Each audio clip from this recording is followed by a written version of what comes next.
এই মুহূৰ্তত মই কাজিৰঙাবাসীক ধন্যবাদ জনাম। কাজিৰঙা লোকসভাৰ ৰাইজে যথেষ্ট সংখ্যক ভোট দি আমাক জয়ী কৰাবৰ কাৰণে তেখেতসকলে যি ইচ্ছা ব্যক্ত কৰিলে সেইটো এটা অভূতপূৰ্ব, কাৰণ এই সমষ্টিটো মোৰ কাৰণেও নতুন আছিলে আৰু সমষ্টি বৰ সম্পূৰ্ণৰূপে ঘূৰিব যিমানটো আমি কাম কৰিব লাগিছিলে সিমানো মই কাম ব্যক্তিগতভাৱে কৰা নাই। কিন্তু ভাল লগা কথা এইটোৱেই, এই সমষ্টিটোত 6জন আমাৰ বিধায়ক আছে, 3গৰাকী মন্ত্ৰী আছে। অসম গণ পৰিষদৰ আৰু ভাৰতীয় জনতা পাৰ্টিৰ যি এলায়েন্স, সেই এলায়েন্সে আমাক যথেষ্টখিনি সহায় কৰিছে।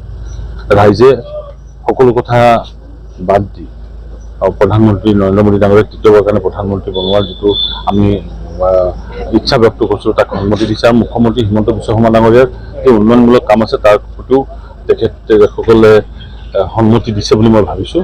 লগতে আমাৰ বিধায়কসকল আৰু মন্ত্ৰী আজি 9গৰাকী বিধায়কে যিখিনি নিৰৱচ্ছিন্নভাৱে কাম কৰিছে তাৰ স্বীকৃতি বুলি মই ভাবিছোঁ।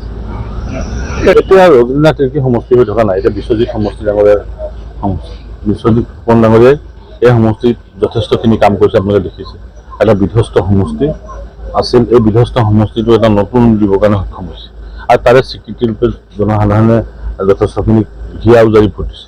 মই তেখেতসকলক ধন্যবাদ জনাইছোঁ। আৰু বিৰোধী প্ৰাৰ্থী কোন আছে সেই কথা পাহৰি যায়, বিৰোধী কোন আছে সেইটো লৈ আমি ব্যস্ত হৈ থকা নাই। আমি আমাৰ নিজৰ কথাখিনি ক'বৰ কাৰণে চেষ্টা কৰিছোঁ, আৰু এইখিনি ৰাইজে সন্মতি দিছে, কথা প্ৰমাণ হৈছে। সাংসদ বুলি ক'লে আমি কৈছোঁ, আমাৰ কৰ্মীসকলক ইতিমধ্যে কৈছোঁ, সাংসদ বুলি ক'লে এজন ব্যক্তি নুবুজায়। নিজৰ বিধায়কসকল, নিজৰ দলীয় কাৰ্যকৰ্তাসকল যিসকলে বিভিন্ন পদত আছে, কাম কৰি আছে, আৰু লগতে জনসাধাৰণে তেওঁলোকৰ ইচ্ছাতে আচলতে কাম হয়। এইটো এটা ব্যক্তিগত বিষয় নহয়। যেনে বিধায়কজনে হয়তো ব্যক্তিগতভাৱে বহু কথা চিন্তা কৰিব পাৰে, সাংসদজনে তেখেতসকলক লৈহে চিন্তা কৰিব লাগে মোৰ মতে। আৰু সেইটো মই ভাবোঁ তেওঁলোকৰ লগত আমি কথা বতৰা ইতিমধ্যে বহু কথা পাতিছোঁ। যেনেকৈ সৰুপথাৰ বিধায়ক বিশ্বজিৎ ফুকন ডাঙৰীয়াৰ লগত আমাৰ নিৰৱচ্ছিন্নভাৱে কথা হৈ আছে, তেনেকৈ আমি ভৱিষ্যত দিনতো সকলোৰে লগত কথা পাতি পৰিকল্পনা যুগুত কৰিম। আপুনি এটা কথা ভাবিলে নহ'ব, আৰু ইতিমধ্যে এটা কথা ভাল লগা যে কাজিৰঙা লোকসভাৰ যিসকল বিধায়ক আছে তেখেতসকলে নিজাকে এটা পৰিকল্পনা গ্ৰহণ কৰি সমষ্টিটো কিন্তু উন্নয়নৰ দিশত লৈ গৈছে। যেনেকৈ আপোনাৰ সৰুপথাৰ সমষ্টিৰ বিধায়কে বাট পথৰ পৰা আৰম্ভ কৰি বিভিন্ন ধৰণৰ চিন্তাবিলাক কৈছে। এটা গতানুগতিক বুলি ক'লে ভুল হ'ব, এটা অগতানুগতিক চিন্তাৰে এই সমষ্টিটো কাম কৰিছে। তেনেকৈ সকলো বিধায়কে নিজৰ নিজৰ সমষ্টিবিলাক লৈ কাম কৰিছে। গতিকে ভৱিষ্যত দিনত পৰিকল্পনা যুগুত কৰিলে তেখেতসকলৰ লগত কথা পতাটো বহুত জৰুৰী। নিশ্চয় থাকে, বিধায়ক ডাঙৰীয়াৰ লগত কথা পাতিম। তেখেতে ইতিমধ্যে বহুতখিনি কাম কৰিছে, আৰু যিখিনি বাকী থাকিব সেইখিনি আমি একেলগে কাম কৰাৰ, সেই দলৰ যিহেতু এতিয়া পৰিয়ালৰ নিচিনাকৈ আমি থাকোঁ, গতিকে ডেফিনেটলি সৰুপথাৰ সমষ্টি হওক বা অন্যান্য সমষ্টিৰ লগতো আমি একে সামঞ্জস্য ৰাখি কথা পাতিম।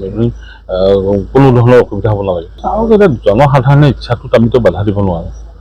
আপুনি গোটেই ব্যৱস্থাটো জনসাধাৰণে যি কথা চিন্তা কৰে, নিৰ্বাচন সেইটোৱে প্ৰতিফলন। জনসাধাৰণে তেওঁলোকে ভাবিছে যেতিয়া সেই সম্পৰ্কে আৰু নিশ্চিতভাৱে মই মত দিব নালাগে। আৰু মই বহুত দিন যোৰহাট সমষ্টিৰ লগত অকণ সম্পৰ্কও, মই কাজিৰঙাত যিহেতু বহুত সময় ব্যস্ত থাকিলোঁ, গতিকে এটা প্ৰাক্তন সাংসদ হয় নিশ্চিতভাৱে। 5 বছৰ দিন ধৰি সাংসদ বেলেগ আছিলে, গতিকে মই ইমান সোমাবলৈ সময় পোৱা নাছিলোঁ। এই কথাটো এনালাইচিছ কৰিব লাগিব কি কাৰণে এইটো হৈছে। মানুহে আৱেগো প্ৰাধান্য দিয়ে, আৰু জনসাধাৰণৰ ইচ্ছাই সকলো। আমাৰ হাতত থকা হ'লে বেছি ভাল পালোহেঁতেন, কাৰণ কেলে আমাৰ একে দলৰ চৰকাৰ সাংসদ থাকিলে কাম যথেষ্ট হয়। আৰু যোৰহাটত এই কথা ঠিক আপোনাৰ সকলোৱে স্বীকাৰ কৰিব যে যোৰহাটত বিগত সময়ছোৱাত যথেষ্ট কাম হৈছে।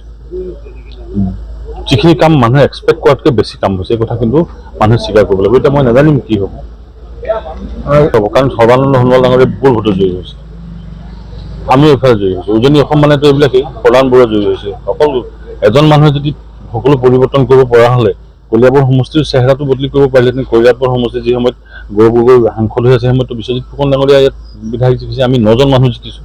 আমাৰ এই সমষ্টিটো সলনি কৰাৰ যে বিধায়কসকলেতো এটা সাংঘাতিক ভূমিকা গ্ৰহণ কৰিছে। গতিকে মই কোনো নহয়, এজন ব্যক্তি মানুহে ভাবিব পাৰে এইটো আৱেগিক কথা, পিছত দেখা যাব।